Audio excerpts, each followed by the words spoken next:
అటు జగన్ పార్టీ కూడా ఆపరేషన్ ఆకర్షితో దూకుడు పెంచుతోంది.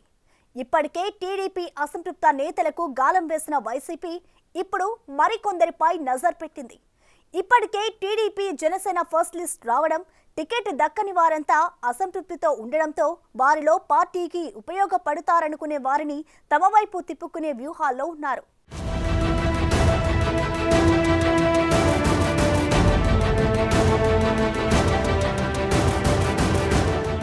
ఏపీ అసెంబ్లీ ఎన్నికల సమయం దగ్గర పడుతున్న కొద్దీ పార్టీలు చేరికల స్పీడ్ పెంచుతున్నాయి. అటు వైసీపీ కూడా వేగం పెంచింది. టీడీపీ జనసేనలో టికెట్లు రాని అసంతృప్త నేతలను పార్టీలోకి ఆహ్వానించేందుకు రంగం సిద్ధం చేస్తున్నారు.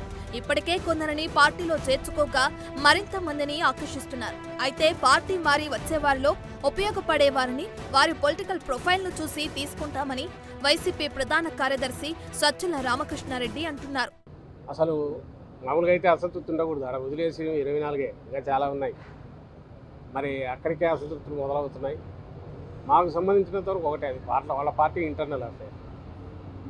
ఎక్కడైతే అక్కడ నుంచి ఇప్పటికే చాలామంది అడుగుతున్నారు, అసంతృప్తితో ఉన్న వాళ్ళు వస్తామంటున్నారు, వాళ్ళు వస్తారని మధ్యలో ఫీరియర్స్లో వస్తున్నాయంటున్నారు. కానీ మా నాయకుడి విధానం ఒకటే, జగన్మోహన్ రెడ్డి గారు కంపాటబిలిటీ ఉండి ఎక్కడైతే అవకాశం ఉండి వాళ్ళ వల్ల వచ్చిన వాళ్ళ పార్టీకి ఉపయోగం ఉండి అలాగే వాళ్ళ రికార్డు కూడా బాగానే ఉంటాయి, కన్సిడర్ చేయొచ్చు. కానీ ఏదో గంపగుత్తగా వస్తున్నారు కాబట్టి వాళ్ళందరినీ తెచ్చుకొని ఇక్కడ అనవసరమైన పార్టీకి బరువు, ఎన్నికల ముందు దానివల్ల వచ్చే తలనొప్పులు ఉంటాయి. కాబట్టి పెద్ద అంతగా దాని పట్ల మాకు ఆసక్తి లేదు. అయితే ఆ జరుగుతున్న అంతర్గత కుమ్ములాటంలో అవి ఏదైతే వాళ్ళు ముందు నుంచి ఎక్స్పెక్ట్ చేసినట్టు జరుగుతున్నాయో వాటి వల్ల వాళ్ళు పడుతున్న ఇబ్బందులు చూస్తే పోను వాళ్ళకు ఇంకా మరింత అది పెరగబోతుంది. కాబట్టి అది చూసిన తర్వాత సహజంగానే మాకు ఇంట్రెస్టింగ్, ఆసక్తికరంగానే ఉంది. Whatever is happening.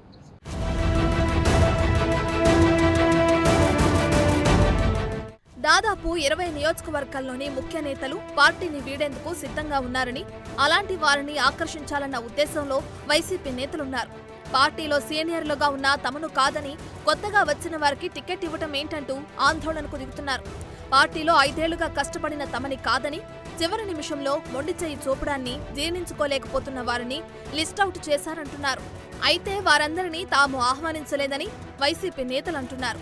TDP Janasena అసంతృప్తుల్లో కొందరు వారే వస్తామని చెబుతున్నా తాము అన్నీ చూసుకునే గ్రీన్ సిగ్నల్ ఇస్తామంటున్నారు జగన్ పార్టీ నేతలు.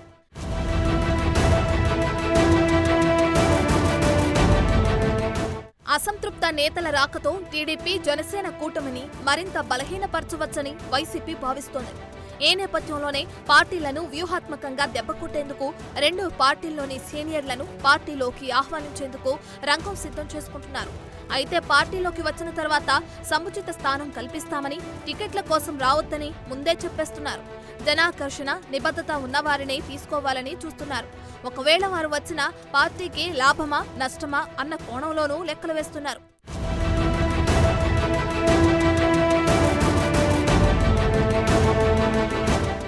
అటు జనసేన నుంచి తాజాగా చేగొండి సూర్యప్రకాష్ సీఎం జగన్ సమక్షంలో వైసీపీ కండువా కప్పుకున్నారు. జనసేన పార్టీని నడిపే సత్తా పవన్ కళ్యాణ్ కు లేదన్నారాయన. బడుగుల కోసం పనిచేస్తారనుకుంటే చంద్రబాబు, లోకేష్ ను సీఎం చేయడానికే పవన్ పనిచేస్తున్నారంటూ ఫైర్ అయ్యారు.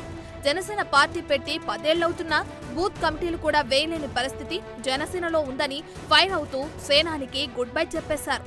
పవన్ పైకి చెప్పేదొకటి, లోపల మనిషి ఒకటి అని పార్టీ నుంచి వెళ్లిపోతూ కామెంట్స్ చేశారు. కనీసం 100 నియోజకవర్గాల్లో కూడా ఇన్ఛార్జీలు ఆ పార్టీకి లేరన్నారు.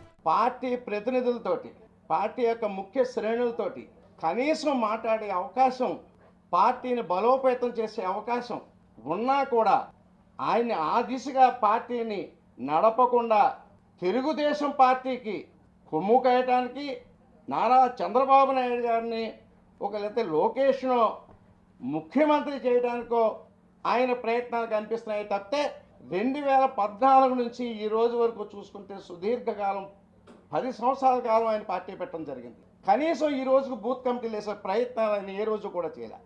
ఒక 100 నియోజకవర్గాల్లో సరైన ఇన్ఛార్జీలు నియమించుకునే అవకాశం ఉన్నా కూడా ఏ రోజు కూడా ప్రయత్నం చేయలే.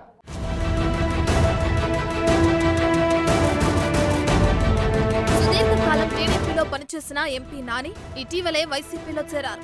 అప్పటి నుంచి తెలుగుదేశం పార్టీలో అసంతృప్తిగా ఉన్న వారితో టచ్లో ఉన్న ఎంపీ నాని పార్టీ ఆదేశాల ప్రకారం టీడీపీ అసంతృప్తులను ఆకర్షిస్తున్నారు. రాజోలు నియోజకవర్గానికి చెందిన మాజీ మంత్రి గొల్లపల్లి సూర్యారావు వైసీపీలో చేరటం వెనుక నాని పాత్ర ఎక్కువగా ఉందనే ప్రచారం జరుగుతోంది. ఇదే సమయంలో ఉమ్మడి కృష్ణా జిల్లాతో పాటు ఏపీలోని ఇతర కీలక నియోజకవర్గాలకు చెందిన పలువురు నేతల పేర్లు తెరపైకొస్తున్నాయి. టీడీపీ, జనసేన ఉమ్మడి జాబితాలో టికెట్లు దక్కని నేతలు ప్రత్యామ్నాయంగా వైసీపీ వైపు చూస్తున్నట్లు తెలుస్తోంది.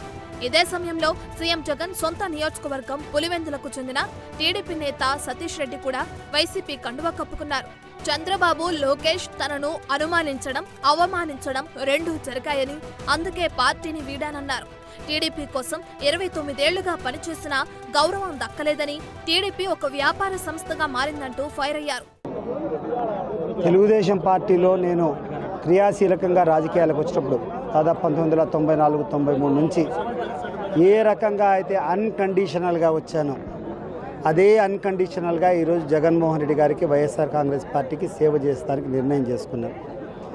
ఏ రకమైనటువంటి పదవులు వచ్చినా, ఏ రకమైనటువంటి కథలు వచ్చినా అది నా పని ఆధారంగా రావాల్సిందే తప్పితే నేనుగా ఎవరిని పోయి ఆశించడం కానీ ఇంకోటి కానీ జరగదు. అటువంటి కండిషన్స్ ఎటువంటివి ఉండవు. తెలుగుదేశం పార్టీ నాయకుడు చంద్రబాబు నాయుడు గారిని ఒకసారి అడగండి. గడిచిన 29 సంవత్సరాల్లో 2009 వరకు ఏ రోజు ఆయన ఎటువంటి పదవి అడగలే.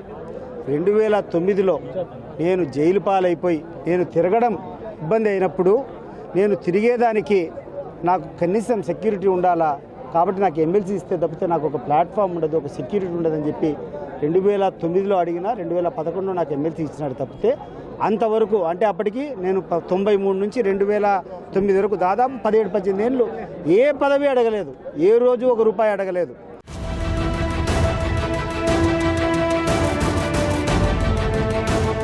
వైనాట్ 175, వైనాట్ కుప్పమని సీఎం జగన్ అంటే వైనాట్ పులివెందుల అని చంద్రబాబు స్లోగన్ ఇచ్చారు. అయితే పులివెందుల టీడీపీ అనగానే సతీష్ రెడ్డి పేరే గుర్తుకొచ్చేది.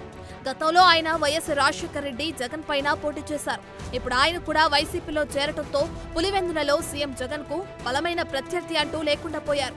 ఉమ్మడి కృష్ణా జిల్లాకు చెందిన మాజీ మంత్రి మండలి బుద్ధప్రసాద్, గన్నవరం మాజీ ఎమ్మెల్యే ముద్దరబోయిన వెంకటేశ్వరరావు, వంగవీటి రాధాకృష్ణ, జలీల్ ఖాన్ తో వైసీపీ సంప్రదింపులు చేస్తున్నట్లు తెలిసింది.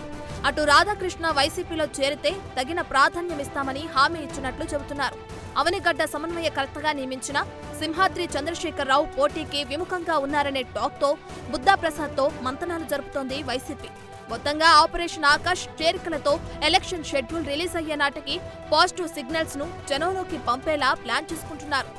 నేతల మద్దతు తమకే ఎక్కువగా ఉందని, భారీగా చేరికలే ఇందుకు నిదర్శనమని చెప్పుకునేందుకు ఇదొక అవకాశంగా కనిపిస్తోంది.